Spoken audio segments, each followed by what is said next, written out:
In the latest UPSC result 2025, top 10 out of top 10 are from various courses of Vajram and Ravi, with All India Rank 1 Anuj Agnihotri and many more. For over a decade, the All India Rank 1 has emerged from this very ecosystem.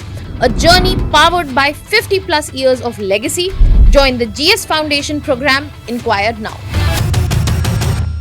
Hi I am Akshat Bhardwaj. मेरी इस साल CSC में rank 12 आई है and मेरा optional mathematics था।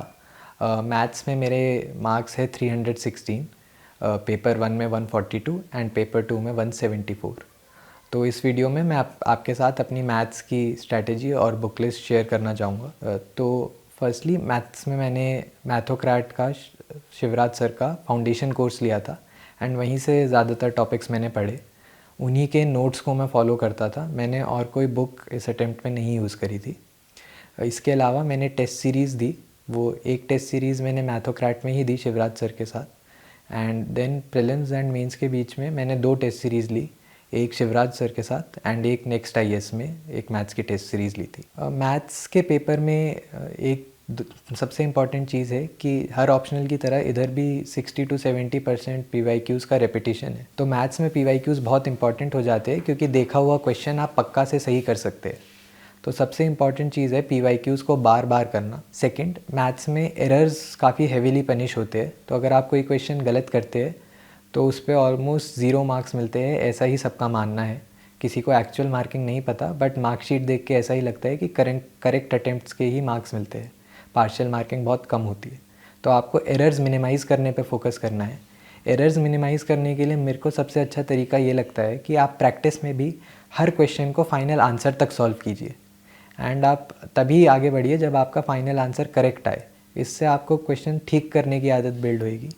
दूसरी चीज़, जो questions में आप रेगुलरली एरर्स करते हैं उसका या तो आप एक कॉपी में नोट बनाइए या एटलीस्ट एक मेंटल नोट रखिए कि जब भी आपको वो क्वेश्चन दिखे आप अलर्ट हो जाएंगे एंड उसे ध्यान से सॉल्व करेंगे। तीसरी चीज़, एरर्स कम करने के लिए टेस्ट ज़्यादा से ज़्यादा लगाना मुझे अच्छा लगा क्योंकि उससे आपको एग्ज़ाम फॉर्मेट में क्वेश्चन सॉल्व करने की आदत हो जाती है। जब आपको फाइनल आंसर नहीं पता है तब भी सही आंसर लाने की आदत हो जाती है। तो इसलिए एग्ज़ाम फॉर्मेट में क्वेश्चंस सॉल्व करने का भी बहुत फ़ायदा है। तो मैंने मैथ्स ऑप्शनल अपने पहले प्रीलिम्स में फ़ेल होने के बाद लिया था।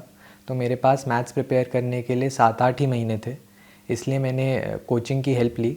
मैंने शिवराज सर की सारी क्लासेस अटेंड करी, ऑनलाइन रिकॉर्डिंग्स देखी कुछ की एंड उन क्लासेस से के थ्रू ही मैंने पढ़ाई करी। फिर सर के ही क्लास नोट्स थे, उनमें बहुत सारे क्वेश्चंस होते हैं, उन्हें सॉल्व किया खुद से एंड मैंने अपने शॉर्ट नोट्स बनाए। शॉर्ट नोट्स में आपको 2 चीज़ें रखनी है, एक तो सारे फार्मूला और एक वो सारे क्वेश्चंस जिनमें कुछ ट्रिक यूज़ हुई है या जो बहुत फ्रीक्वेंटली रिपीट होते हैं। एंड हो सके तो उन क्वेश्चंस के हिंट्स या सॉल्यूशंस को भी वहीं शॉर्ट में नोट कर लीजिए ताकि आपको रिवाइज़ वहीं से करना पड़े, अपने मेन नोट्स ना खोलने पड़े। उसके अलावा आपको मैथ्स में बार बार रिवाइज़ करना ज़रूरी है क्योंकि ये वाला मैथमेटिक्स थोड़ा थ्योरेटिकल भी है जहाँ पे आपको प्रूफ्स भी याद रखने हैं। तो बार बार आपको रिवीजन करना ज़रूरी है। तो इसके लिए भी शॉर्ट नोट्स आपको बहुत हेल्प करेगी। मैथ्स में मैं यूजुअली आधा दिन लगाता था, तो रेगुलरली हाफ डे मैं मैथ्स को देता था एंड हाफ डे मैं GS को देता था। ऑल्सो मैथ्स में हर टॉपिक की वेटेज ऑलमोस्ट इक्वल है। हर ही टॉपिक से ऑलमोस्ट 40-50 मार्क्स का पेपर आता है। तो हर टॉपिक को पढ़ना बहुत ज़रूरी है, किसी भी टॉपिक को आप छोड़ नहीं सकते।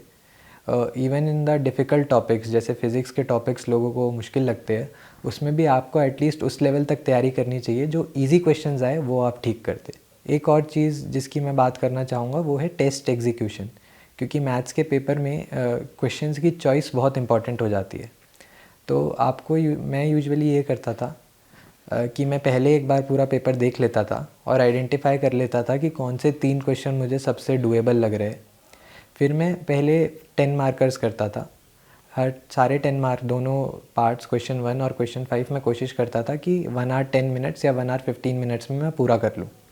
उसके बाद मैं सेक्शन A का सबसे इजी क्वेश्चन सिलेक्ट करता था। फिर मैं सेक्शन B का सबसे इजी क्वेश्चन सिलेक्ट करता था। फिर जो बचे हुए क्वेश्चंस थे उनमें से जो सबसे आसान था वो क्वेश्चन मैं अटैम्प्ट करता था। क्वेश्चन अटैम्प्ट करते हुए चूज़ करते हुए मेरी कोशिश रहती थी कि मैं प्रूफ वाले या वो क्वेश्चंस जिनमें फाइनल आंसर बता रखा हो शो दैट करके, तो वो क्वेश्चंस मैं ट्राई करता था ताकि एरर्स कम से कम हो। और मेरी कोशिश ये रहती थी कि मैं हर क्वेश्चन किसी जगह अटकूँ ना। अगर किसी क्वेश्चन में मुझे ऐसा लग रहा है कि मैं अटक रहा हूँ तो मैं आगे बढ़ जाता था एंड लास्ट पे उस पर वापस आता था। इवन दो सारे टॉपिक्स इक्वली इम्पॉर्टेंट है, within those topics there are themes जो बहुत फ्रीक्वेंटली रिपीट करते हैं, तो आपको उनको ज़रूर ध्यान देना चाहिए। वो आपको आइडेंटिफाई होगी PYQs बार बार करके। जैसे हीट इक्वेशन या फिर वेव इक्वेशन पे हर साल एक सवाल आता है एंड यूजुअली 20 मार्कर आता है, तो वो एक इम्पॉर्टेंट थीम है।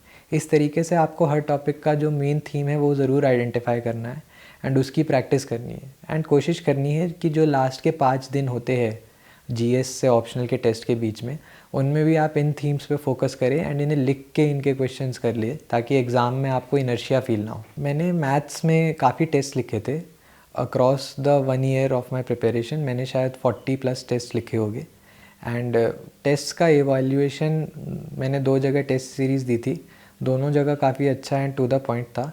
एंड मैथ्स में एवेल्यूएशन से ज़्यादा आपको मॉडल सॉल्यूशंस की ज़रूरत होती है ताकि आप खुद से समझ सके कि क्या ठीक है। तो मॉडल सॉल्यूशंस को यूज़ करिए एंड जब भी आप किसी टॉपिक का अगला टेस्ट देने जाए तो पहले के जितने भी आपने टेस्ट दिए उन्हें रिविज़िट ज़रूर कीजिए ताकि आप दोबारा सेम गलती ना करें। अगर किसी को यूट्यूब से भी हेल्प चाहिए मैथ्स में, तो शिवराज सर का मैथोक्रैट यूट्यूब चैनल भी है, वहाँ पे भी वो बहुत चीज़ें सिखाते हैं, PYQs डिस्कस करते हैं। और कैलकुलेटर यूज़ करने की ट्रिक्स भी यूट्यूब पे कई कुछ टॉपर्स ने सिखा रखी है।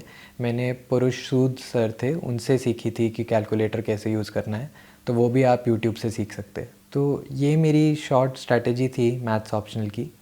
जो भी मैथ्स ऑप्शनल ले रहे हैं उन्हें मैं सजेस्ट करूँगा कि आप मैथ्स पे काफ़ी फोकस कीजिए, क्योंकि मैथ्स में 300 मार्क्स लाना पॉसिबल है एंड वो एक काफ़ी बड़ा डिफरेंस क्रिएट कर देता है। So I wish you all the best in your UPSC journey and I hope you do really well. Thank you.